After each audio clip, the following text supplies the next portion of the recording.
3 ساعت زودتر از اون چیزی که باید حرکت کنیم حرکت کردیم.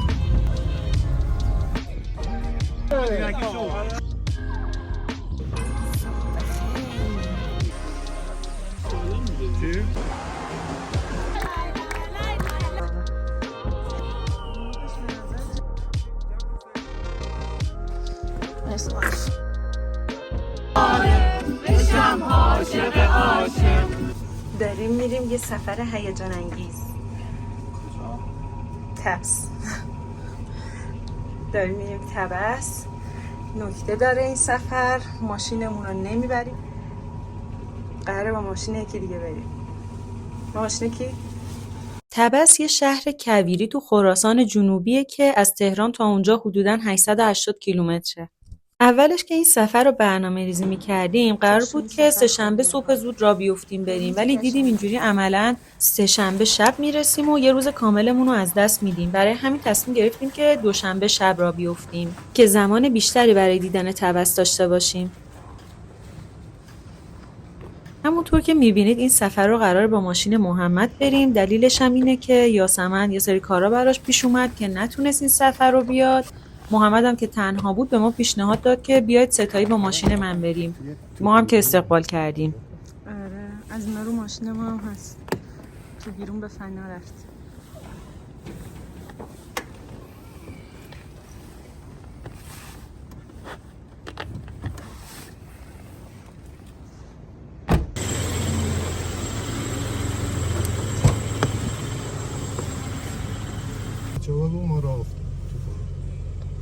ساعت 4 ما داریم حرکت میکنیم. به نام خدا افتادیم تو ترافیک. ما چون تجربه داشتیم و پوستمون تو این ترافیکای تهران کنده شده در گذشته، 3 ساعت زودتر از اون چیزی که باید حرکت کنیم حرکت کردیم، با احتساب اینکه قراره که 3 ساعت تو ترافیک له و پارش. مسعود داره نگاه تحلیلانه‌ای میکنه به ماشین محمد. نه والا فقط آفتاب تو چشم. با عینک تو بزن. بدم عینکو. واسه نشم اما داره.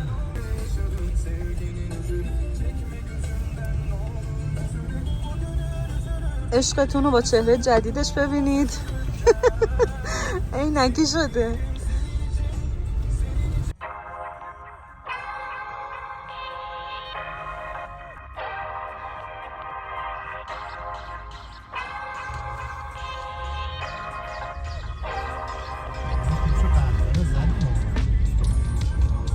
واقعا من الان به اینجای کار که رسیدم مثلا یه قهوه دیگه هم لازم دارم. ترافیک پشتم.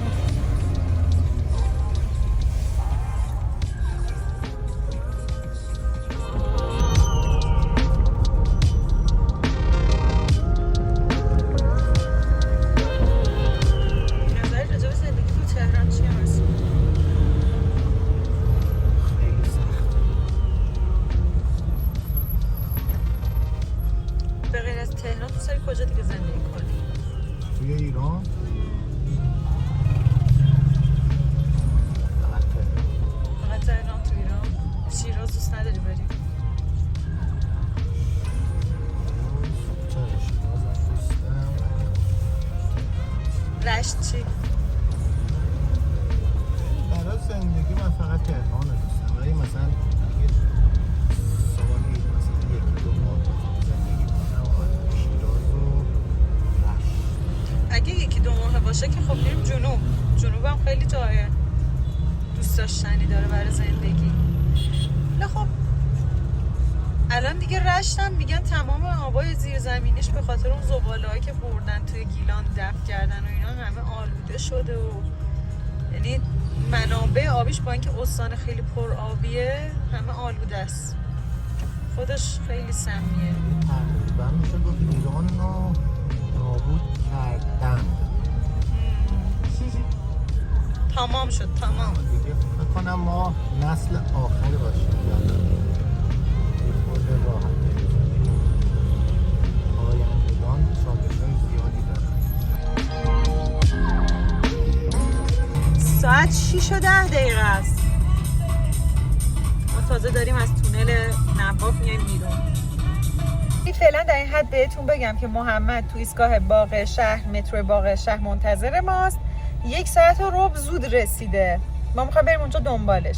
بعد بهش میگم محمد چرا 1 ساعت و ربع زود رسیدی؟ میگه مترو خلوت بود زود رسیدم.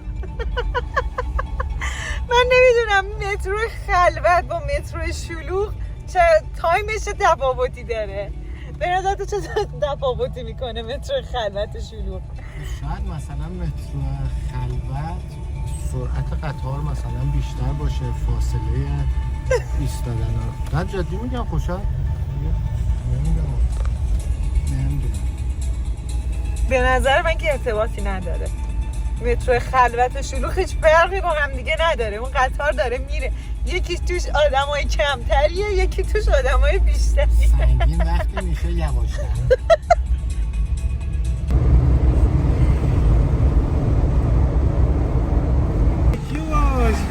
سلام علیکم. من هنوز نفهمیدم تو چرا انقدر زود رسیدی. سرما رو میتونید احساس کنید. آره. چرا انقدر زود رسیدی؟ نه خب من زود اومدم. چرا؟ بابا شما اینقدر زود چیز گذاشتین، گفتم زود میرسی. برو جلو دور بزن اون ور که خلوته وایسا. خودم اون دور بزنم؟ اینجا تو بولوارا ناکن. همین بغل که نیسانه رفت. مسعود این دوربین و اینای محمد هم اگه جا میشه بذار عقب. آها ما یه رو هم زود رسیدیم. آروم میرم.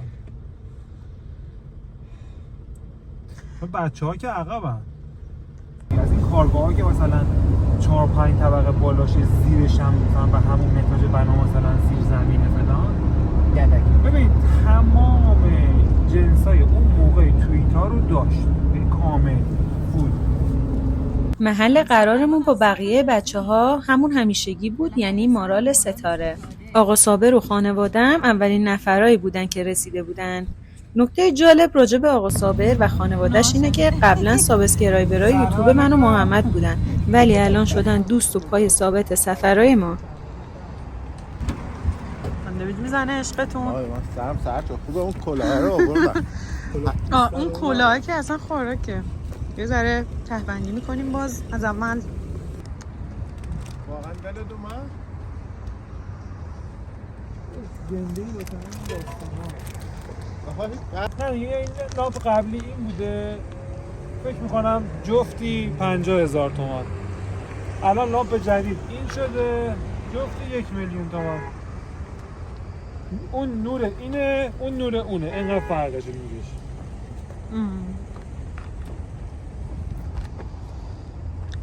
آیا 950,000 تومان میارزد؟ قضاوت با شماست. اینجا بحث سر این بود که مجتبی که تو لایو لوکیشن دیده بود از بقیه جلوتره، تو گروه گفته بود که هر کی آخر برسه باید قهوه بده، ولی بنده خدا یه جا رو اشتباه رفت و خودش آخر از همه رسید. در انتظار مجتبی هستیم. مجتبی بیا قهوه ما رو بده. شاه مکم آقا مگه قراره اون نفر اول قهوه بگیره؟ نه شما من خودتون اشتباه رفتم. سند و شما تنظیم کردی. ایشون باشه کارتم هم گم کردم تازه. ایشون گفت هر کسی که آقا اینا چرا دشمنن؟ یعنی ببین چقدر خوشحالم. ایشون گفت که هر کی آخر برسه باید قهوه بده. من متاسفانه خودش قهوه باید. چرا؟ مسعود چیکار کرد مجتبی که این اتفاق افتاد؟ برام توضیح بده. نه صحنه رو اجرا کن. حافظ مجتبی بیا یه بار الان مجتبی بدهکار فرقیه. الان فهم کرد دستشویی‌های مارال. بیا اینجا قهوه که هیچی 5,000,000 ضرر زدی. بیا اینجا ببینم. اینا که مسعود سکرد. من شکوندم؟ بله شما شکوندید. اومدی؟ من کردی. اینجوری کردی. من آقا اینا که نباید بده ویپو میذارم. بس گزدی بابا. بابا اون پلاستیکه خم شده. این خم شده. من بدونم صاف کارش کنم. بدش کن. نه خواهش می‌کنم نکن. من واقعا صاف کارش کنم. یعنی باید قهوه بخوری. اینکی نبود که آخه. همینجوری داری خسارت دخترم به بار میاری باشه. آره من ملاتشو دارم اونجا استاد دیگه آقا جان دیگه گشتاری من دیگه کاش نمی‌کنه تو این سفر آقا وقتی که شما میرسید حمله میکنه 30 نفر الان بغل کرده دیدم خب که حرکت به کنار. دست چکتو آورده مشتبه؟ آره. متشکرم. خب من میرم این بالا که خیلی هم باید سخته. درو ببندی برای این چجوری زن برم؟ با احترام باید توی ماشین برخورد کنی خب مسعود صافش کردی؟ مسعود صاف کار خب آفرین. مسعود پیدیار تو خب صاف شد. به خیر گذشت تا حدودی.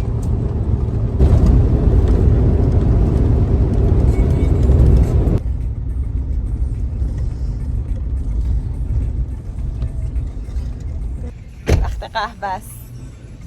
قهوه بزن.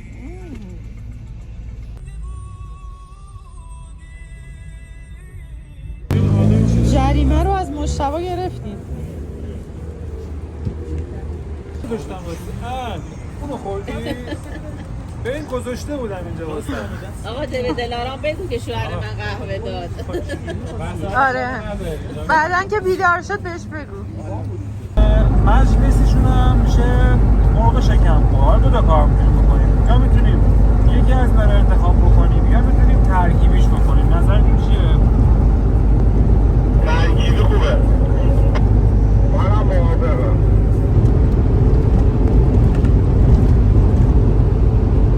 دیگه ساعت 4:40 از دست دادیم راننده ها رو. حسین خب ما چون شوفری کردیم خوب بودیم. آره ولی بچه‌ها دیگه خب یک بقیه دست رفتن. چند ساعت ما 4 اومدیم بیرون الان چنده نمی‌فهم. آخه الان زودم 4:40 میرسیم. یه ساعتی داریم میرسیم که نه تو تبس میتونیم کاری بکنیم دیگه هیچ کاری هم نه رومون میشه بریم اقامتگاه.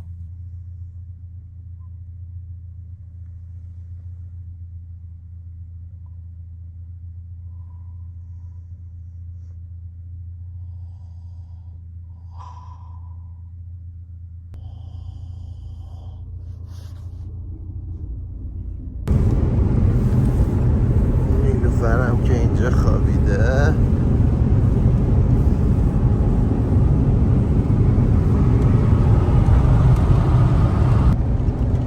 یک ساعت و 10 دقیقه به مسیر خود ادامه دهید. سپس به چپ بپیچید و در جاده خود تبس به مسیر خود ادامه دهید. با دلارام مامانم به هم یکی از پسرخاله‌ام با بزرگم آقا این شوهرخاله‌ام گفت آقا این خونه هنوز یه هفته دیگه من پول اجاره اضافه دادم هست. بشینید سیگار دیگه بشینید. صبح خیر. ما معدن نمک خور رو رد کردیم. بچه ها وایسادن یه هوایی بخورن. بچه‌ها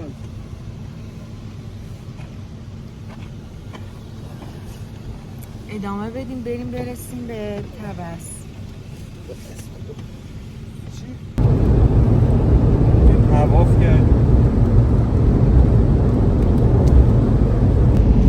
ساعت 7 صبح، یعنی شما بخواید در نظر بگیریم ما 4 بعد از اون راه افتادیم میشه چند ساعت؟ 15 ساعت؟ آره؟ تقریبا 15 ساعته که تو مسیریم.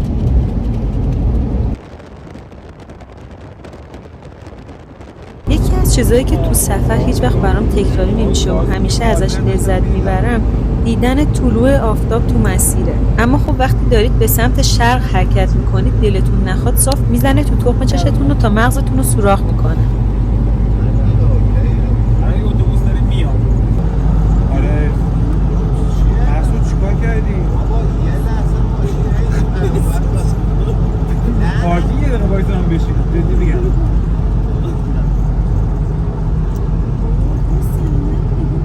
بچه‌ها ما یه دقیقه تو پارکینگ توقف میکنیم. من جابجا بشم با مسعود نمازخونه همینجا بود. بهت گفتم واسه بیابون لمی از راه زد تو سر چیز.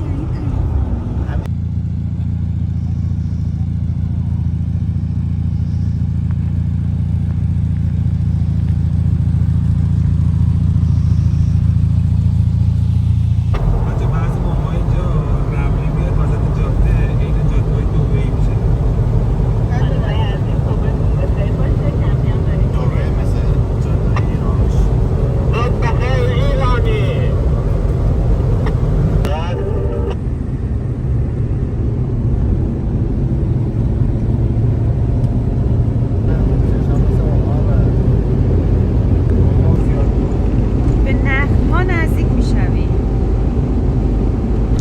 ساعت 8 و 20 دقیقه صبح بعد از 16 ساعت و 20 دقیقه رانندگی و تو مسیر بودن بالاخره رسیدیم به شهر طبس. البته در حالت عادی انقدر طول نمیکشه، شما میتونید 10 ساعت هم این مسیر رو بیاید، ولی خب با احتساب توقفایی که داشتیم و حالا بچه‌ها خوابشون گرفت خوابیدن و اینا انقدر طول کشید.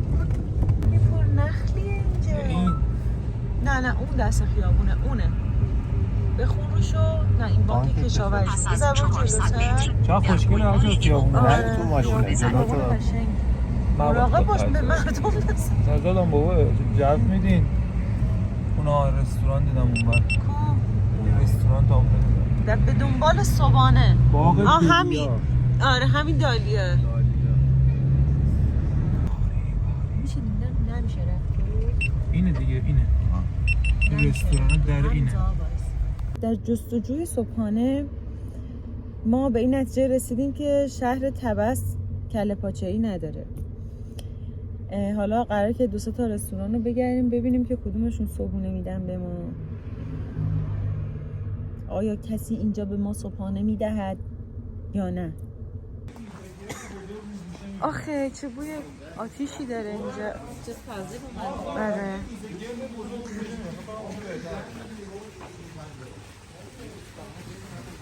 چه قشنگه. درختای پرتقالشو دارم.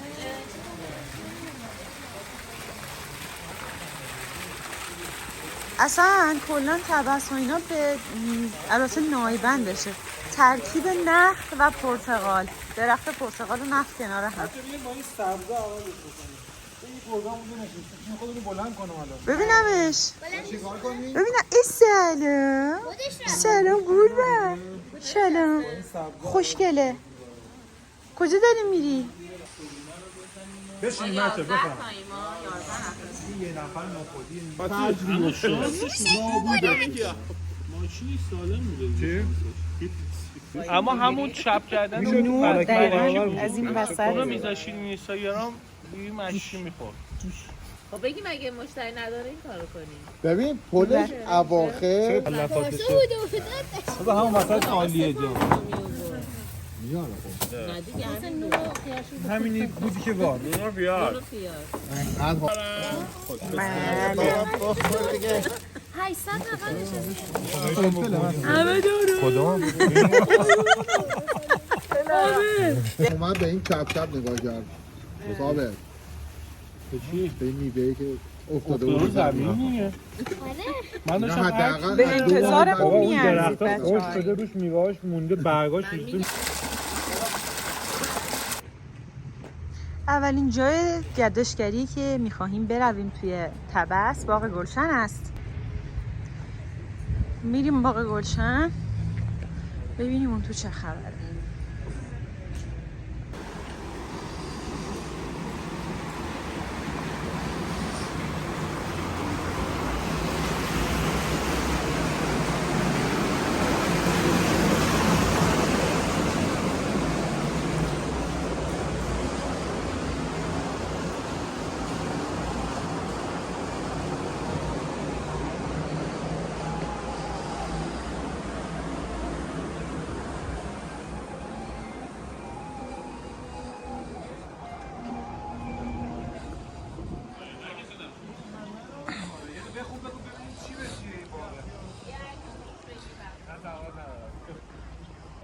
از ویژگی‌هایی که این باغو خاص کرده اینه که به صورت دائمی آب جاری داره که از کوههای شرقی طبس میاد آبش و اینکه حالا یه چیز باحال دیگه هم داره این درختای گرمسیری مثل نخل و یه سری گیاهایی که برای مناطق گرمسیری هستن اومدن کنار گیاهایی که اصلا کلا مختص اون منطقه‌های سرسیری هستن قرار گرفتن.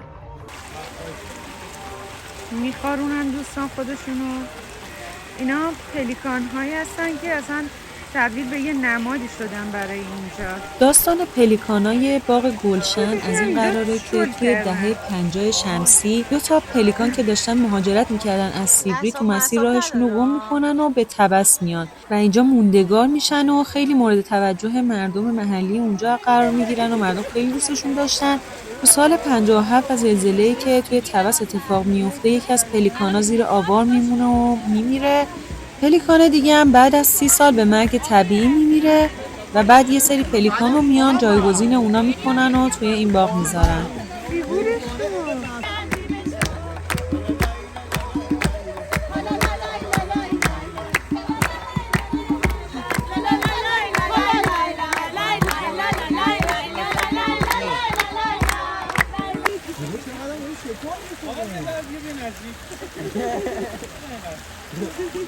آقا دیره حرکت.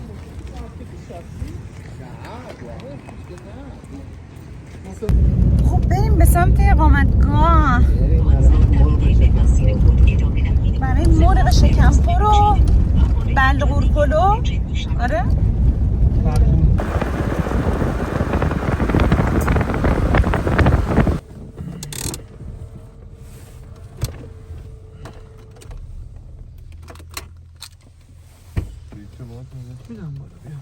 اقامتگاه ما تو طبس اقامتگاه دیکاکو بود که به سبک سیاه چادر عشایرا بود. نکته جالبش هم این بود که فقط 5 دقیقه با کالجنی فاصله داشت و ما میتونستیم پیاده بریم اونجا.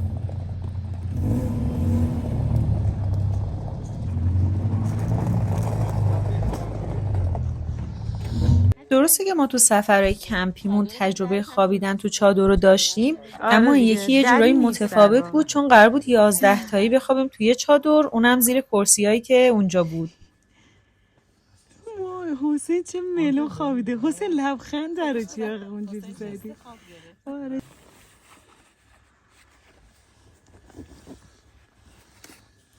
اسم این روش خواب خیاریه. خیار چنبر، خیار سالادی. دقیقا چنبر بهش میگن. غیر استاندارد درازه، خیلی درازه. چنبر خیار مجلسی، خیار سالادی، چنبر دیگه بزرگترین نشه، استاندارد هم نیست. محمد هم علاقه خاصی بهشون داره. دیگه ما بهداشتی ترین روش که به نظرم میرسید یه پتو آورده بودیم از خونه. ماشین من بود. تو داری فیلم میگی؟ کیسه خوابمون هم رفتیم توش یه خواب ظهر کنیم. میری دستشویی اوضاع خرابه، اینو بگیر میره، هیچ اجازه فکر کردن.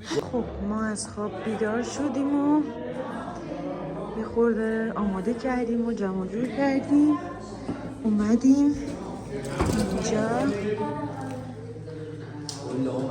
منتظر نهارمون که از قبل البته باید سفارش میدادیم.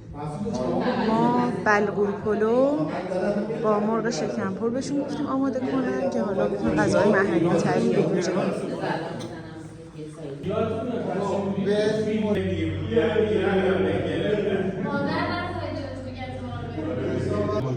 منتظر نهاریم. خیلی انتظار سخته واقعا. مسعود کجا رفت؟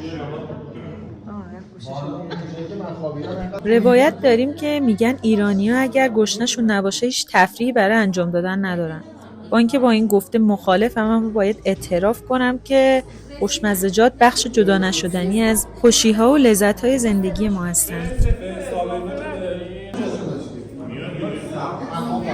اینم بلغور پلو، بلغور پلو برنج. موقعش به نظر جذاب میاد. موقعش واقعا جذابه.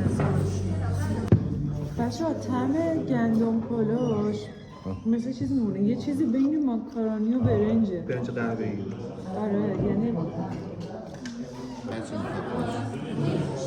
داخلش هم یه سری سبزیجات هست که حتما سیر هست، جذابه. خب بعد من فکر می‌کنم داخل مرغش هم گردو، سبزی، زرش، سیر، کنارش هم آب لیمو گذاشتم.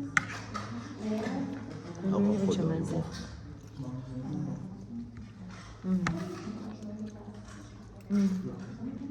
کجای مرغ کامل به 200 تومن؟ آقا علی بیا بریم پس. اینو فکر کنم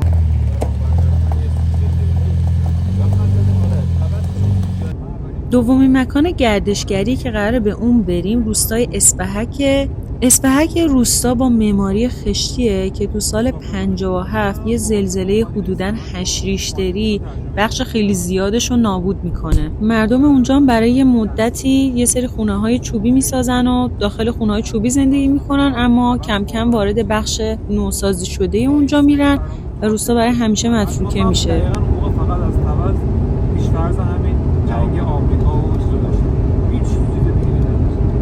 بعد ما دیدیم چه جای خفنیه پالچندی، چه جای خفنیه اصفهان، مرتضی علی چقدر باحاله، اصفهان چقدر خاصه. بعد تو اصفهان خیلی به ما خوش گذشت، به ما هدیه دادن.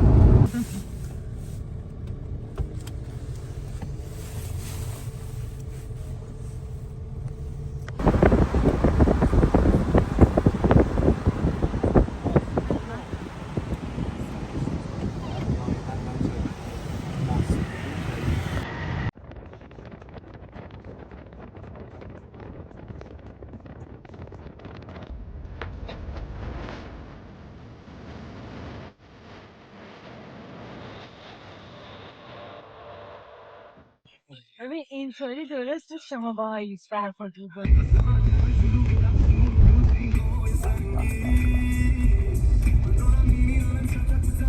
اونهاش خودشه.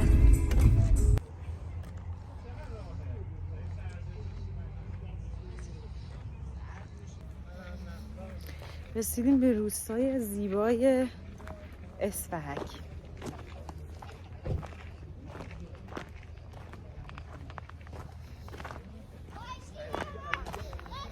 چیزی که باعث شد این روستا شناخته بشه و تبدیل به یه روستای گردشگری بشه در واقع نوادگان همون آدمایی بودن که تو زلزله 57 آسیب دیده بودن. این یه سری جوون بودن که سال 2008 یا همون 87 خودمون میان شروع میکنن به همکاری کردن با یه سری سازمانهای تحقیقاتی بین المللی و نه تنها با گردشگری میان کمک میکنن به اقتصاد مردم اون منطقه، بلکه شروع میکنن به بازسازی خونه‌های اجدادی خودشون با استفاده از معماری پایدار و کارگاه‌های خشت‌سازی رو تأسیس میکنن که باعث میشه که جایزه‌های بین‌المللی هم ببرن.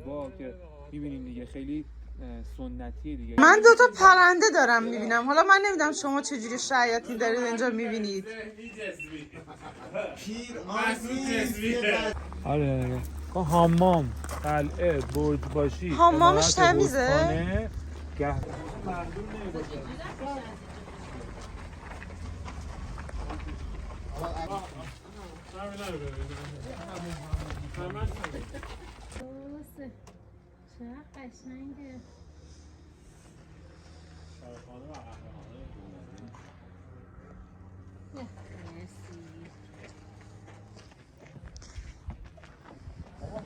کجا اومدیم؟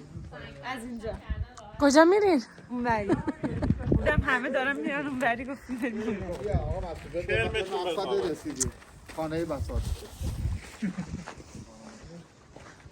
با بساط خانه پیبا یعنی سابات خانه بساط. اینا یه ذره فارسیاشون هم ضعیفه بچه‌ها. یعنی این همه چیز صحبت میشه آقا لگدتونی پا بذاری گفتم بیا یه عکس هم بگیر اینجا. پی پی یه عکس هم بگیر. باگو داشت اینجا. ببین یه دونه مثل مال خود بگیر بچه‌ها در حال خبرنگاری برامون می‌کنی؟ بفهم دلارم. دلارم خودش خبرنگاری رو تماس بکن. تمرکز کن.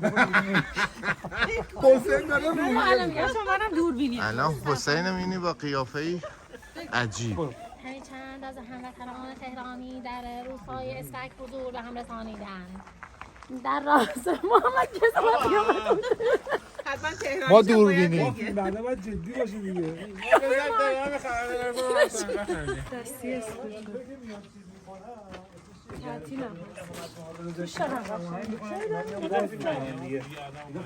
یه بار دیگه فرمودی اگه خیلی جالبه. من اینطوری که اومدم راجع به اینجا خوندم، شبا کوچه هاشو با فانوس روشن میکنن، خیلی قشنگ میشه. خب پس اینجور که میگی بعد یه نیم ساعت دیگه اینجا فانوسا رو بیارن دیگه. آره امیدوارم که بیارن. اون چیه اون بالا مسعود؟ نورگیره. نورگیر. بعد مسعود فکر کن ببینم یه نونواییش بوده اینجا قسمت تنورش بوده، تنورایی بوده که توش نون میپختن. شهر زیرزمینی. اینجا احتمالاً هیزم میذاشتن.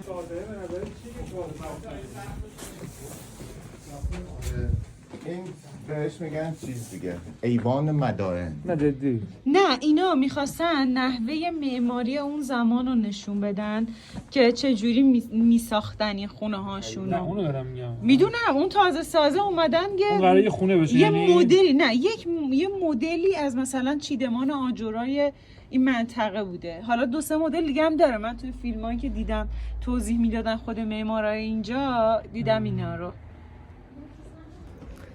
قدم زدن توی تاریخ خیلی حس عجیب غریبیه. یه زمان اینجا رونق داشته، بر خودشون مردم اینجا زندگی میکردن و بعد به خاطر یه زلزله، یه حادثه اینجا رو کم کم خالی از سکنه میشه و به این حالت در میاد. وایسا خب آقا بیا. بچه بیاد بالا. نیفتی اونجا اتفاق داره. خب جمشین سریع یه عکس جست جمعی.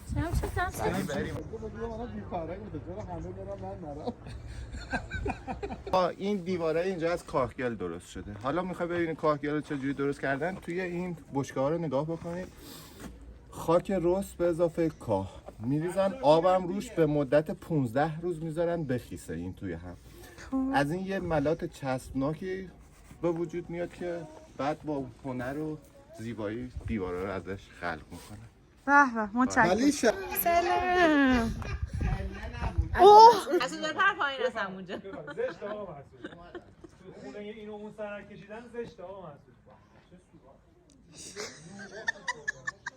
تو ویکی‌پدیا زده بود جزء 55 تا روستای قشنگ جهان شناخته شده سال 2024. ما که داریم میبینیم به نظرم واقعا قشنگه. واقعا قشنگه. ببین نیلوفر اون ارتفاعات رو نگاه کن، برف داره. اون برفا تابستون آب میشن، چشمه‌های زیرزمینی رو تغذیه میکنن که از طریق اون چشمه‌ها و قنات‌ها اینجا آباد شده. که اینجا به وجود اومده. آره برای همین به وجود اومدنش قدمت اینجا رو مشخص بکنه. یعنی از قدیم که آب بوده اینجا هم بوده.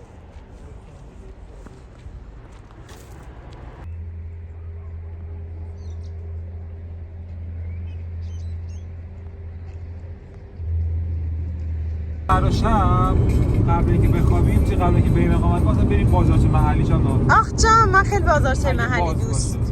برای فردا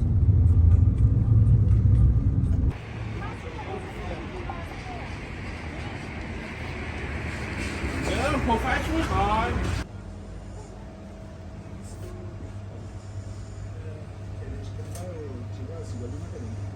آره با میگه با از لنکروز شاید بر تو سوال باشه که من اینجا چیکار میکنم. واقعیت خودم نمیدونم. آره بذار نه یه توضیح مختصر بخوام بدم. من پیاده شدم خرید کنم، دیگه نبودن محمد و حسین، چیز محمد و مسعود. آره بعد دیگه نونخور کمتر بود. آره من اومدم پیوستم به این خانواده، من فرزندی گرفت. من نمیدونم این چه اسمیه، کبابی قاتل برا خداشه هیچ مشتری هم نداره. اما اسمشو ببینیم اش تو چشمون جمع میشه. حالا میخوام بریم اون تو بشینیم برای بعد مسعود اسم کبابی رو خوابه.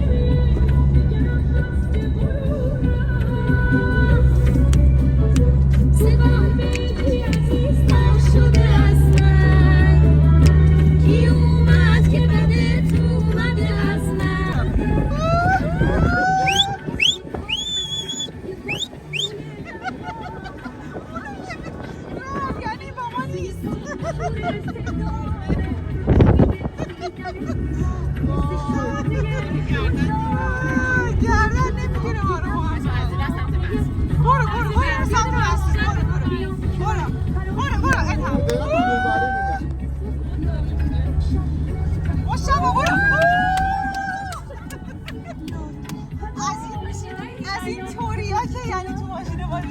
خوش میگذره. آهنگ کنی.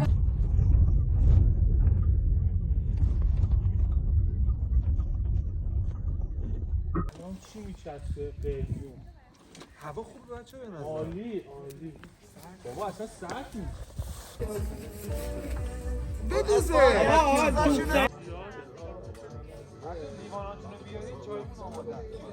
تا که فکر می‌کنی یا ارشاد بکنی راهنمایی کنی کسی قبول همسر ببریم از در خدمت بریم. من فکر بچه‌ها یه چیزو کجا بذاریم؟ بریم.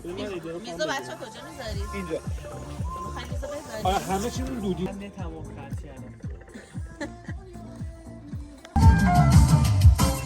گلای توی گل شد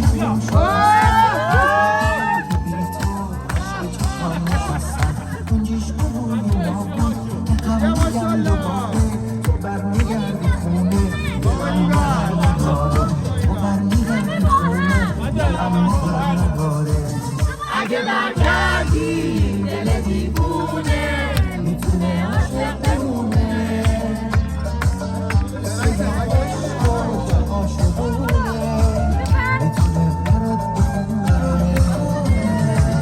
اگه برگردی دل دیوونه میتونه عاشق بمونه.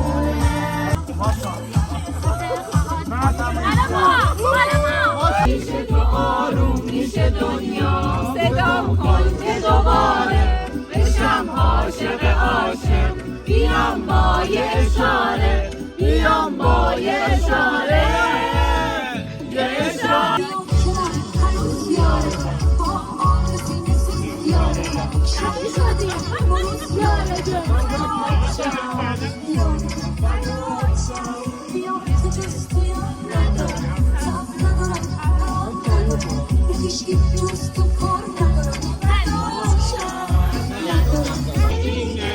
چی گفتم چی شنفتم همش درد دلم بود اگه قصه میگفتم آخ اگه قصه میگفتم چه حرفا که نگفتی هنوز روی لبامه شیران هنوز توی صدامه هنوز توی صدامه تو قلبم تو رو دارم اگه خونه بدوشم من این عالم عشق به عالم نفروشم.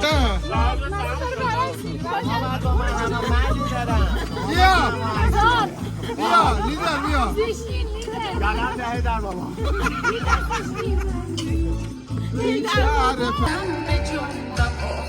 به قریب بستی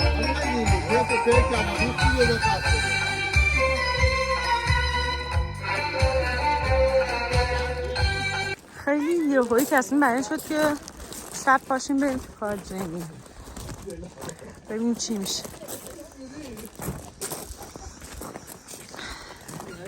مردونه که تنها بره آقا با این جمعیت. واقعا فکر کن که ساعت 10 شب ما از اقامتگاهمون اومدیم بیرون داریم میریم به سمت کالجنی که البته سگ نمیره ولی ما داریم میریم. خود جنه الان خوابن. آره ساعت 11 نه ساعت 10 آقا اینقدر تو نرید دیگه ما عقب میمونیم. مراقب باش نرفتی تو اینجا. مسعود تو مگه تو عمرت رفتی کالجنی که میگی بابا من خودم اوی شوری الان چه سمت ما نمیاد. جنه خوابن الان خودشون. بدبختا رو داریم میریم بیدار کنیم آقا به قرآن اون بره بابا معصوم اگه تو اومدی بابا من ترکشو زدم اون بره این داره میبره الکی بگه اینجا مسعود جان مسعود برو دنبال محمد ببین بابا کجا من تو گوگل ارث دیدم اون گوگل بره ارث چیه؟ تو بلکن گوگل تو الان اصلا گوشت کو؟ گوشی میدم خب گوشت کو؟ نشونم بده ببینم. نشون بابا من همین بابا این ببینم نشون گوشی بده. خب نشونم بده تو گوگل. شارژش تموم شد. پس چجوری؟ دیدی؟ نیلوفر لطفا دیدی چجوری به حرفای آقا مچشو مسعود گرفتن؟ اعتماد نکنید. آره. این میخواد ما رو ببره میخواست ما رو ببره گم کنه. چی گفت؟ شادش تموم شد. دیدی؟ الکی نگو میذارم. امشب گم میشیم و اینکه این دوتا اراذل اوباش ما رو به قهقرا میبرن.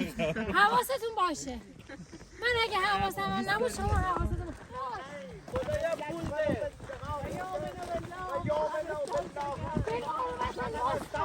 خب یه عده انصراف دادن، یه عده تصمیم گرفتن که بیان. تصادف. تصویر اون بره؟ آره اون بره. ما داریم میریم پایین. مشتبه خیلی مشتاق بود. اول همه جنا میخورنش. من نمیخورم. مسئول هر چی بگه میگم. چند تا مردیم؟ فقط یه نیلوفر بینمون. نیلوفر مرد. من اومدم که مراقب بشم مسعود نری. من سال‌هاست دنبال جنم. حفظش کنم بهم پول بده. به پول بده؟ آره چند سال دنبال جنم خف کنم پول بگیرم ازش. پول من از جن میترسونن. مثل پول میدن. نور بنده پارسا. آقا بکن. آره پارسا بله شما نمیاد. خب بریم میشه بچه‌ها. آره پارسا اینو بچه‌ها. کی دیگه هست میاد با من جز مسعود؟ من هستم. بیا نیلوفر. نیای بابات هر چی میگه پارسا جان. بابا میدونه. بابا نگاه کن اینجا. آره. بچه‌ها فقط چیزی رو سر ما نندازید سنگی چیزی. بیا یه جا باشه باز جلوی من. جلوی من که نور دارم. بشین. من دارم میام. اگه اجازه بدی دارم میام پایین. بچه‌ها جان. هممون میدونیم محلی‌ها به اینجا گفتن که جن داره. خب ما قراره به استقبال بریم. اگر چیزی دیدین، صحنه دیدین، سعی کنین محترمانه باش برخورد کنین و برگردین. بیاین. برو نیلوفر. من برم. آره یه جور نور نداره. ترسم اینه بالا چیزی رو سرمون نندازن. برو. میخواید من فیلم بگم نه برو. من پول بده. بچه ارتفاع رو نگاه کنید. میبینید ما تو چه ارتفاعی هستیم. اومدیم جای این شکافه. هیچ ابلهی نمیاد ولی ماها اومدیم. برو حله. حله داری یا؟ آره فقط پاره شده. نور رو بنداز که من جلوم ببینم. نور بنداز. کجا؟ کجا رسیدی؟ آقا حیف نیست بیای اینجا نیا. واو. آخه تو روز قراره که بیایم به صورت نرمال و این آدم. فایده نداره. مسعود رفیق شباز. بابا این مسعود تو خونه میگفت حیف نیست خوابیدیم تو خونه راحت پاشیم بریم بیرون. بعد الان تو نصف شب راه افتاده تو کوچه خیابونا. پرداز فیلم بگیر. ببین برو جلو. فقط لیز نخورید. توی یوتیوب نذاری این یه تیکه رو من واقعا از شما شکایت. خب برو. بچه ها سر نخورید خواهش میکنم ازتون. دقیقاً از مسیر درست اومدیم توی کارجنی. ما الان نکنیم اینا رو. ما داخل مسیر کارجنی هستیم. صدای آب گوش کنید. واو. میشنوید؟ واو. نور رو بنداز پایین. نور رو بنداز پایین. محمد گوش کن. بیا عقب بابا سوسته بیا عقب. یه موقع زیر پات شسته شدین جلو. خب آره. مسیر خفه شو. مسیریه که پیمایشه. واقعا راهه. نه گوش کن حرف منو. پیمایشه که تو روز باید ببینی چیز بکنی. اما الان سخته. الان ریسک زیاده ممکنه بیفته پایین. جن و اینجور مسائل ما الان تو داستانیم. آره. دره کالجنی اینجاست. آره خودشه. جنی اگه بخواد بیاد جاش اینجاست. به قرآن جن میگه اینا چه یا نمیاد. جنی من آوردمتون. اینجا کالجنی. خیلی حال میده. پیمایشش ببینین چه وسعتی داره. نه، چون این بچه‌ها زمان بالا صبح میطلبه. مال الان نیست که تو این تاریکی با هم پیمایش کنیم توش بریم. مخصوصا پایینش که چی داستان دیگه آبی میشه. یه جایی بعد تو آب رد آقا نمیریم ولی 5 دقیقه بشین اینجا یه ریلکس شیم. بیا جلوتر صدای آب بشنوین قشنگ. نه جلوتر. بابا محمد من الان نگرانم تو الان خود میخوای بری گوش کنید. خانم نیلوفر چند نفر انصراف دادن؟ خیلی‌ها. فقط 4 نفر موندیم از تعداد 11 نفر. بله. ببین بچه عظمتش رو می‌بینین نکنید نور منو یه دقیقه. واقعا عظیم و خفنه. ببین اگر این نورها خاموش بشه و نور مهتاب باشه لذت میبره. مجتبی خاموشش کن. هیچی نیفه خاموش کن.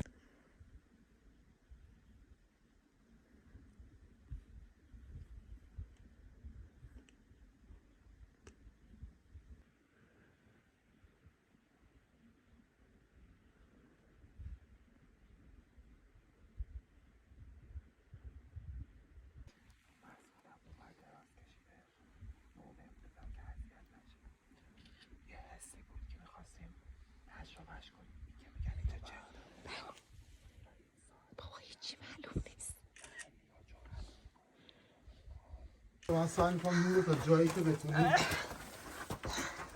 کثافت از پشتیبانی شده فیلم نمیگیری. چاق مراقب شدم. باش. ورزش نمی‌کنی مشتبه؟ آره واقعا. بفرمایید.